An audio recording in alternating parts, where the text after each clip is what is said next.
Tim Karpet Merah saat ini berada di kediaman Dr. Hamdan Zulfa, mantan Ketua Mahkamah Konstitusi tahun 2013 hingga 2015.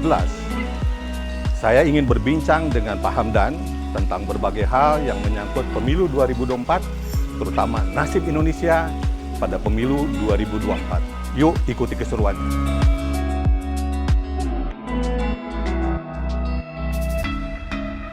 Assalamualaikum. Waalaikumsalam warahmatullahi wabarakatuh. Apa kabar? Stian, apa kabar? Udah lama nggak ketemu. Udah lama kita ketemu. Sehat Bang ya? Sehat, alhamdulillah. Iya. Ayo silakan, Oke, silakan. makasih, Silakan Bang. masuk, silakan. Ayo, silakan. Wah, nyaman sekali Bang. Rumahnya. Tahun berapa Bang tinggal di Lebak Bulus ini? Saya ini tahun 2004. 2004 ya? 2004. Sudah Enak ya, sekali sudah nyaman. 18 tahun, udah mau 20 tahun cukup lama lah. Berarti ketika Abang masih di parlemen? Masih betul. Masih di betul. parlemen ya? Masih Oke. parlemen. Saya pindah ke sini. Oke. Ya. Ya enak sekali Bang. Di sini full Ya. Bang, istri, anak sudah udah Sini mencar ya? anak sudah pisah satu, saya ada tiga, ada dua masih di sini tapi satu juga sudah mau pisah, tinggal satu ini jadi sepi lagi. Biasa kalau sudah lama kan Iya, dari iya. rame, jadi. Tapi sudah ada yang berdua nikah lagi. Bang anak? Hah? Udah ada yang nikah? Belum? Udah dua, Udah dua? Udah Cucu dua. berapa? cucu satu. Cucu, alhamdulillah. Satu. Alhamdulillah. Ya. Iya. Nyaman sekali. Ini yang Udah. nikah ini anak ini cucu. Yang mana, Bang? Ini yang itu yang anak saya tiga. Anaknya yang perempuan Bang? Yang laki. Yang laki ya? Yang laki, ini pakaian adat Bima ini. Oh, jadi Bang Hamdan memang asalnya dari Dari NTB Bima. ya Bang ya? Dari Bima. Ini itu istrinya. Yang kedua yang paling ujung ini, Yang ya, ini ya paling kiri baru ya? menikah. Yang ketiga yang ujung sana. Oh. Udah mau selesai kuliah. Ya. Itu menantu. Nah, itu sama istri. Oke, Itu foto oke. keluarga saya itu 2016 ya. 2016. 2016 17 ya. Ya itu anak yang pertama. Oke. Jadi gitu. Ya.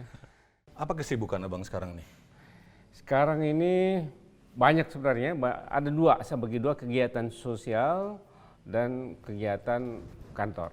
Kegiatan kantor. Sosialnya saya ngurusin Syarikat Islam sebagai Presiden Lasnata Visya, juga ngurusin sekolah juga banyak, saya ngurusin sekolah. Juga saya sekarang Sebagai saya bangun advokat masih Bang ya? sebagai advokat masih ya, Sebagai advokat kantor. masih. Jadi itu intinya kegiatan sosial dan kantor. Nah, saya ketemu Bang Hamdan itu ketika Abang jadi anggota DPR dari Ya, Bulan betul. Bintang ya. Itu cerita berapa? 20 tahun yang lalu ya Bang? 20 tahun lalu, 20 2004 kalau Iya. itu. Sekarang ini Abang nggak ingin kembali di partai politik?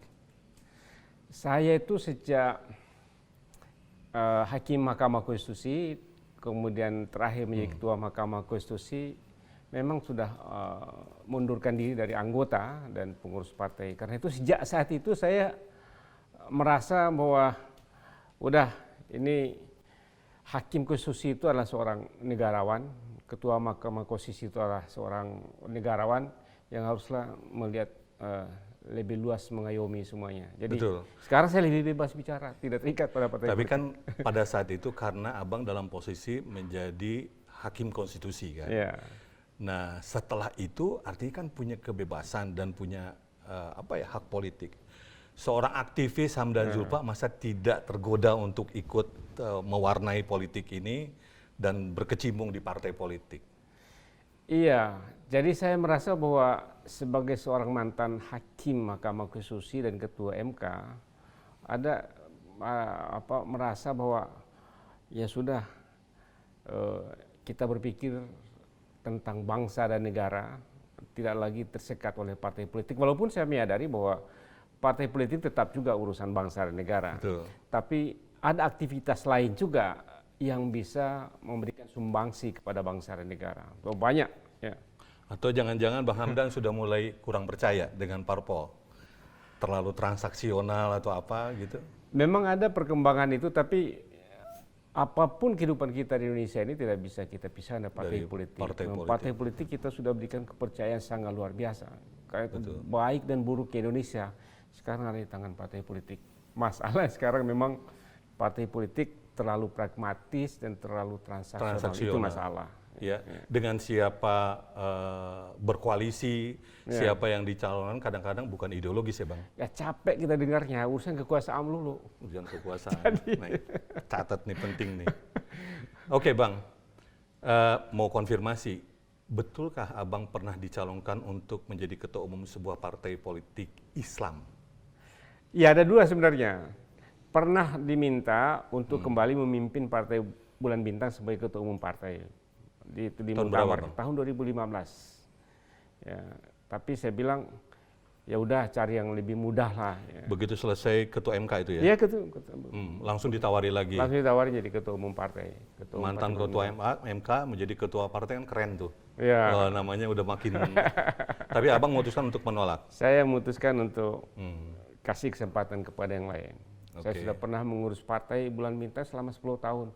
Posisi terakhir apa tuh? Posisi terakhir saya wakil ketua umum. Wakil ketua umum. Berdarah-darah. Urusin partai itu dari ruang kantor 3x4 sampai punya kantor dan mutar seluruh Indonesia sampai ke desa-desa, itu berdarah-darah namanya. Jadi ngurusin partai tidak gampang. Ya, gak gampang ya Bang ya. Tidak gampang. Jadi saya merasakan itu dan sampai jadi anggota DPR dan pernah 2 kali tidak terpilih kembali. Oke. Tapi saya merasa begini, bahwa dapatkan jabatan anggota DPR itu tidak semata-mata karena tangan dan perjuangan kita, saya bilang, tapi karena di atas. Saya bilang sama teman-teman, kalau Allah menghendaki kita jadi, tapi kalau tidak apapun tidak bisa. Kenapa tapi harus kalaupun loyo ya? Anda tidak jadi, Allah menentukan lain, pasti akan ada jalan. Saya selalu. Anda mengatakan jangan menghalalkan segala cara kan? Kalau memang sudah takdirnya, Udah pasti jadi. ya, jadi ya. Udah pasti jadi. Oke. Yang kedua partainya yang apa Bang? Yang kedua memang. Boleh disebut boleh enggak sih? Ya, ada satu partai Ada. Islam menawarkan kepada saya. Warnanya pasti hijau lah, Bang. Partai Islam, iyalah masih konflik.